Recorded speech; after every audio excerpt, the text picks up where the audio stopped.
आज आपण अकोल्यातून समाजाला प्रेरणा देणाऱ्या एका भव्य सत्कार सोहळ्याकडे घेऊन जाणार आहोत। बैत समाजाच्या गुणवंतांचा गौरव करण्यासाठी अकोल्यात एक विशेष कार्यक्रम आयोजित करण्यात आला, ज्यात 100 पेक्षा अधिक यशस्वी व्यक्तींना सन्मानित करण्यात आलं। अकोला शहरातील प्रतिष्ठित हॉटेल दिल्ली दरबार येथे बैत समाजाच्या गुणवंतांचा भव्य सत्कार सोहळा मोठ्या उत्साहात पार पडला। या प्रेरणादायी उपक्रमाची संकल्पना आणि आयोजन हॉटेल दिल्ली दरबारचे डायरेक्टर तारिक खान आणि ताबिश खान यांनी केलं असून या कार्यक्रमात बैत समाजातील 28 डॉक्टर, 32 इंजिनियर, 4 पोलीस कर्मचारी, 4 वकील आणि 32 शिक्षक अशा 100हून अधिक मान्यवरांना सन्मानपत्र, स्मृतिचिन्ह आणि पुष्पगुच्छ देऊन गौरविण्यात आलं। कार्यक्रमाच्या अध्यक्षस्थानी बिरादरीचे ज्येष्ठ नेते हाजी अनिक अहमद खान हे असून त्याचबरोबर या कार्यक्रमात सामाजिक राजकीय क्षेत्रातील अनेक मान्यवरही उपस्थित होते। त्यामध्ये आमदार साजिद खान पठाण, आमदार धीरज लिंगाडे, महाराष्ट्र प्रदेश काँग्रेसचे महासचिव जिया पटेल, माजी मंत्री अजहर हुसेन, डॉक्टर जिशान हुसेन, हाजी इब्राहिम टाटा, हाजी मजहर खान, यूनिस खान सदर DR, doctor Azhar Parvez Khan, Arif Khan, Baba Seth, Mujahid Khan, MK fruit merchant, Salim Khan hotel Al Farooq, Israil Khan KGN transport, Yunus Khan कपड़ेवाले, इलाइस खान उर्फ अल्लूभाई इमरान खान पत्रकार, इबादुल्ला खान, रियाज खान रोटी बैंक, फयाज खान, जाकिर खान लोधी, मोइन खान, कारी मकसूद खान, मुदस्सर खान यांचा समावेश होता। अतिथींनी या संपूर्ण उपक्रमाची आणि विशेषतः तारिक खान यांच्या पुढाकाराचे भरभरून कौतुक केले। त्यांनी सांगितले की या प्रकारच्या उपक्रमांमुळे समाजातील तरुणांना प्रेरणा मिळते, शिक्षण आणि सामाजिक योगदानासाठी सकारात्मक वातावरण तयार होतं। तारिक खान यांनी आपल्या भाषणात सांगितलं, हा सत्कार सोहळा केवळ एक पुरस्कार वितरण नव्हे तर समाजाच्या एकजुटीचं आणि प्रगतीचं प्रतीक आहे।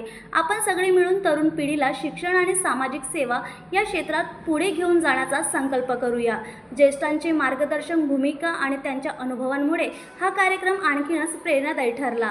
हा कार्यक्रम म्हणजे समाजाच्या प्रगतीचा उत्सव होता, जिथे शिक्षण, सेवा, यश साजरं करण्यात आलं। बैत समाजाच्या पुढाकाराचा हा सत्कार सोहळा निश्चितच अनेकांसाठी प्रेरणादायी ठरला आहे। न्यूज एक्सप्रेस साठी अकोल्यावरून गुलाम मोहसिनची रिपोर्ट। में आगे जा रहे हैं और अच्छी कोर्सेज में अपना मुकाम हासिल कर रहे हैं, ये हम बहुत नज़दीक से देख रहे हैं। यहाँ पर सभी जो स्टूडेंट्स हैं उनसे भी मैं कहना चाहूँगा और जो पेरेंट्स यहाँ पर बैठे हैं उनसे भी मैं कहना चाहूँगा कि हमारी रीजनल लैंग्वेज जैसा आप उर्दू है, हमारी समझो फर्स्ट लैंग्वेज मराठी है, लेकिन आज हम देख रहे हैं कि 12वीं 11वीं साइंस से जो मेन लैंग्वेज हमारी पढ़ाई में है वो है इंग्लिश लैंग्वेज। तभी से मैं ये कहूँगा कि हमारे घर के जो भी छोटे बच्चे हैं उनको थोड़ा आप अंग्रेजी की तरफ आज ज़्यादा पढ़ाने की ज़रूरत है, क्योंकि आगे का जो एजुकेशन है अंग्रेजी मीडियम से बच्चों को पढ़ने के लिए आसानी होनी चाहिए। इसके लिए मैं सभी से, मुस्लिम भाइयों से भी ये कहूँगा कि बच्चों से ज़्यादा आप पढ़ाएं।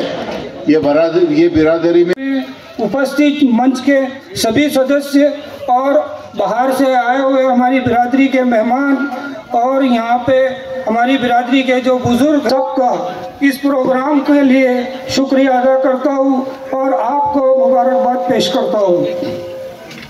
इस प्रोग्राम को लेने का मकसद हमारी बिरादरी में आज जो एजुकेशन बढ़ रहा है ये दिखाने के लिए ये प्रोग्राम लिया गया है। हमारे वहाँ पे टोटल 22 MBBS डॉक्टर बन चुके हैं, 36 इंजीनियर बन चुके हैं,